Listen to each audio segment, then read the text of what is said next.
네, 재활 치료라고 하면 보통 팔다리 같은 신체 장애를 완화하는 것을 떠올리는데요. 우리 장기 중에 아주 중요한 것이죠. 심장을 재활하는 치료법이 있습니다. 네, 수술을 하지 않고 심장 근육을 강화해 기능을 끌어올리는 방법입니다. 김호준 기자가 보도합니다.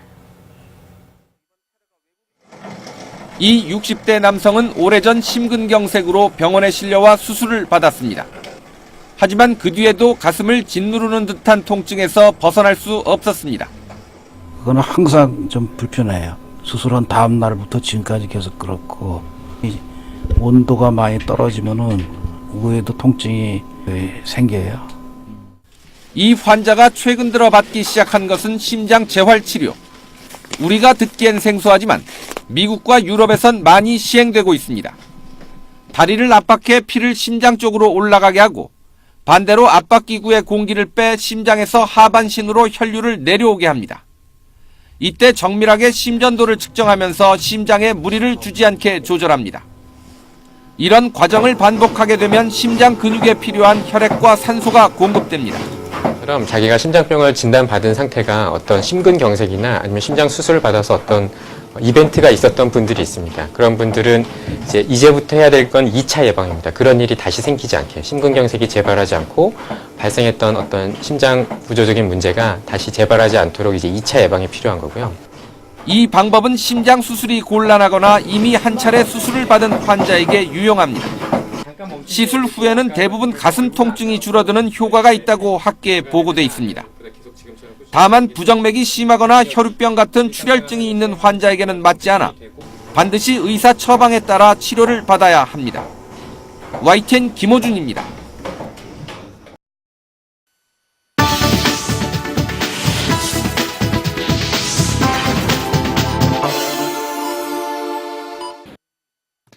노인 인구가 늘어나면서 심장질환자도 급증하고 있습니다. 심장질환은 수술을 해야 하는 경우가 많은데요.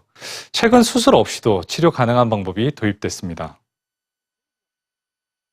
빨리 걷거나 언덕을 오를 때 누구나 한 번쯤 겪게 되는 가슴 통증. 갑작스레 찾아오는 통증이 돌연사로 이어지는 경우가 많고 돌연사의 90%가량은 심장병이 원인입니다. 그런데 심장질환자가 최근 4년 새 18%가량 증가했습니다.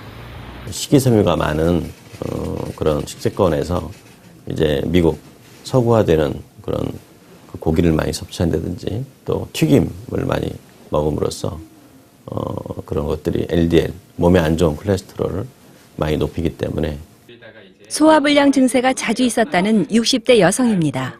곧 가슴이 답답하고 쥐어짜는 듯한 통증이 찾아왔습니다. 진단 결과 심장혈관이 좁아진 협심증 환자입니다. 음식을 먹으면 이렇게 막 답답하고 막 토하고 가슴이 답답해서 왔더니 심장이 안 좋다고 그래서 심장은 혈관이 70% 이상 막힐 때까지 별다른 증상을 느끼지 못합니다. 초기에는 소화불량 증세가 나타나지만 방치하면 가슴을 송곳으로 찌르는 듯한 통증이 왼쪽 어깨와 팔, 또 뒷목으로 이어집니다.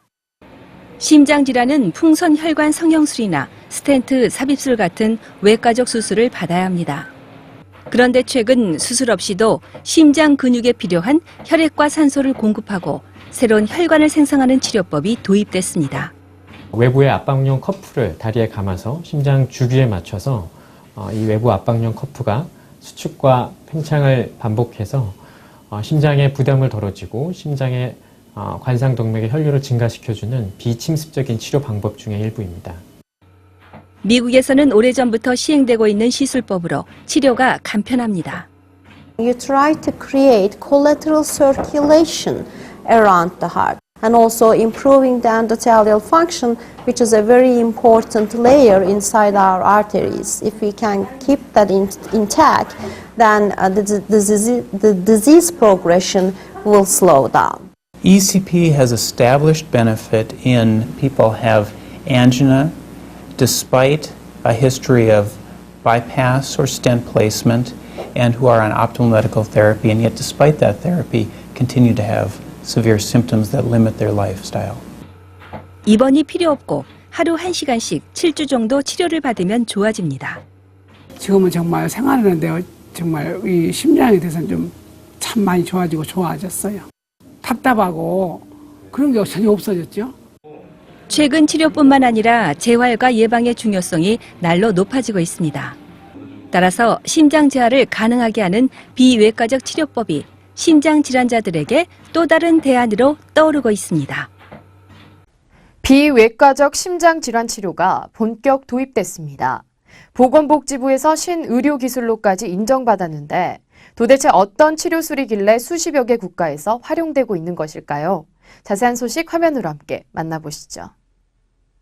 협심증이나 심부전증 등으로 혈관이 막히면 관상동맥 우회술이나 스텐트 삽입 등 외과적 수술을 했습니다. 그러나 최근 순환기 통합 학술 대회에서 비수술적으로 혈관을 깨우는 치료법이 소개돼 눈길을 끌었습니다. 미국에서 이용되고 있는 증진된 외부 역박동술, 즉 EECP는 환자 가슴과 손가락에 부착된 센서로 심전도와 혈류 상소량을 파악하고 다리를 압박해 혈액과 산소를 공급하는 원리입니다.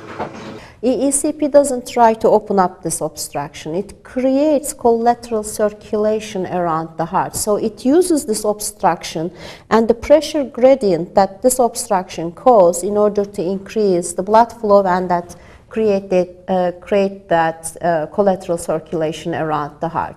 So it's a different type of treatment comparing the bypass and stenting.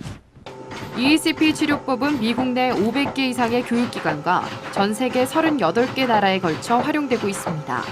Patients who are treated with external counterpulsation are generally quite symptomatic. So they start from a very low level of activity and quality of life. The experience that we've had is that about 80 to 90% of people who have external counterpulsation will feel somewhat better after a course of therapy. This improvement starts within a couple of weeks. People will feel that they can do more, experience more, get more done during the day, and that will continue throughout the end of the course of therapy out to 7 weeks.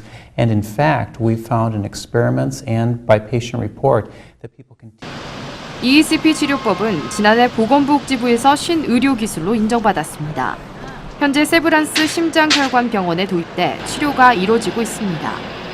스텐트 시술이라든지 관상동맥 우회수를 받았거나 심부전 환자인 경우에 이제 충분한 약물 치료를 받는 경우에서도 계속 협심증 증상이나 심부전에 의한 증상이 있을 때 기존에 받는 모든 치료에 부과해서 그런 치료들로 조절되지 않는 경우에 이런 ECP 치료, 비침습적인 이런 압박을 가해주는 치료를 통해서 증상이 호전되고 삶의 질을 개선시킬 수 있는 부가적인 치료로서 그 의미를 가질 수 있을 것 같습니다.